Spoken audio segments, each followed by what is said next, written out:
Hi friends, welcome to my channel Nandhu's vlog. இன்னைக்கு நாம என்ன பார்க்க போறோம்னா கேரட் பீன்ஸ் வெஜ் குருமா பார்க்க போறோம். இது எப்படி செய்யறதுன்னு நம்ம இப்ப பார்க்கலாம். அதுக்கு முன்னாடி என்னென்ன எடுத்து வச்சிருக்கேன்னு சொல்லிட்டு உங்களுக்கு காமிக்கிறேன். அந்த வெஜ் குருமா செய்யறதுக்கு தேவையான பொருட்கள். வெங்காயம் வந்து 2 பெரிய வெங்காயம் 2 கட் பண்ணி வச்சிருக்கேன். அப்புறம் கொஞ்சம் கறிவேப்பிலை, அப்புறம் பச்சை மிளகாய், அப்புறம் கொத்தமல்லி, பீன்ஸ், கேரட், அப்புறம் கொஞ்சம் கேப்சிகம் வந்து ஆப்ஷனல்.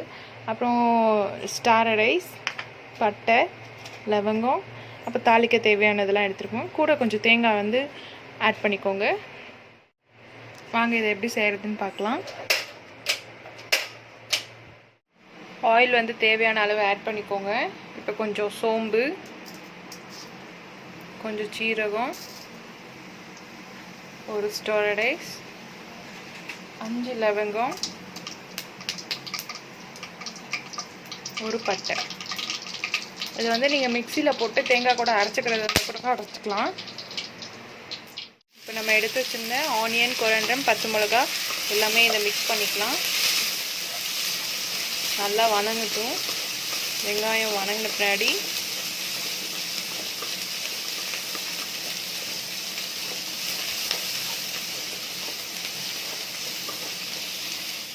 வெங்காயம் ஓரளவு நல்லா வணங்கிருச்சு.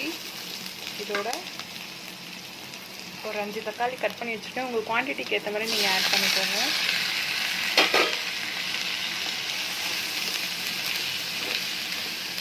இப்போ இஞ்சி பூண்டு பேஸ்ட்டு அரைச்சி வச்சுருக்கேன்.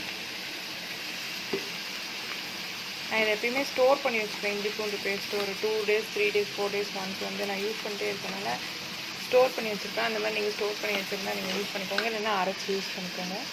இஞ்சி பூண்டு பேஸ்ட் வந்து 2 ஸ்பூன் போட்டிருக்கேன். இப்போ இதோட கொஞ்சம் சால்ட்டு, மஞ்சள்தூள் ஆட் பண்ணிக்கலாம்.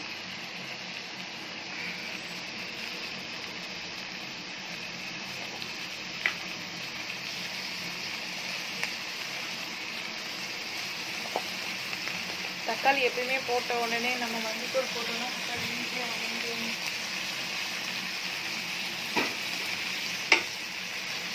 இப்போ சால்ட்டு ஒரு ஸ்பூன் ஆட் பண்ணியிருக்கேன். நல்லா மிக்ஸ் பண்ணி விட்டுக்கலாம்.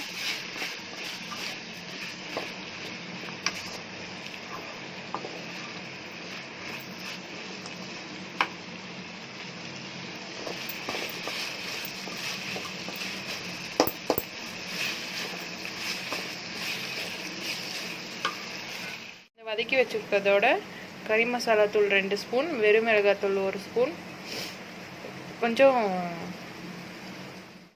கொஞ்சம் பெருங்காயத்தூள், இது எல்லாமே இதில் ஆட் பண்ணிக்கிறேன். ஆட் பண்ணிட்டு நல்லா மிக்ஸ் பண்ணி விட்டுருங்க.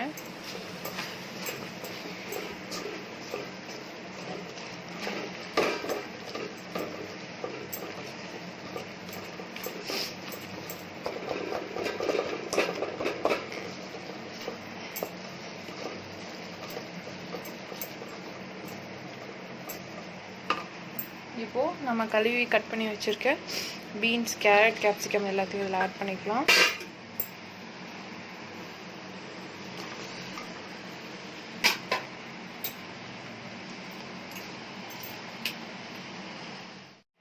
இப்போ எல்லாமே இதில் ஆட் பண்ணியாச்சு. நல்லா மிக்ஸ் பண்ணி விட்டுடலாம்.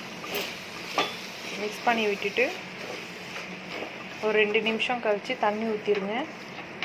தேவையான அளவு தண்ணி ஊற்றிடுங்க.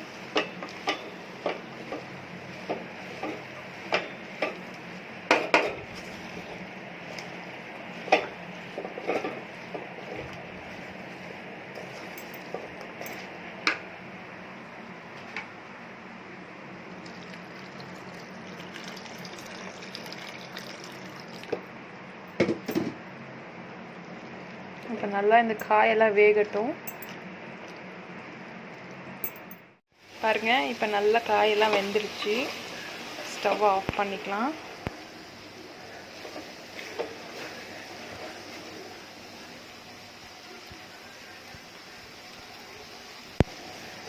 பிடிச்சிருந்தா லைக் பண்ணுங்கள், ஷேர் பண்ணுங்கள், கமெண்ட் பண்ணுங்கள். கூட இருக்க சப்ஸ்கிரைப் பட்டனை சப்ஸ்கிரைப் பண்ணுங்கள். கூட இருக்க பெல் பட்டனையும் ப்ரெஸ் பண்ணிவிடுங்க. தேங்க்யூ.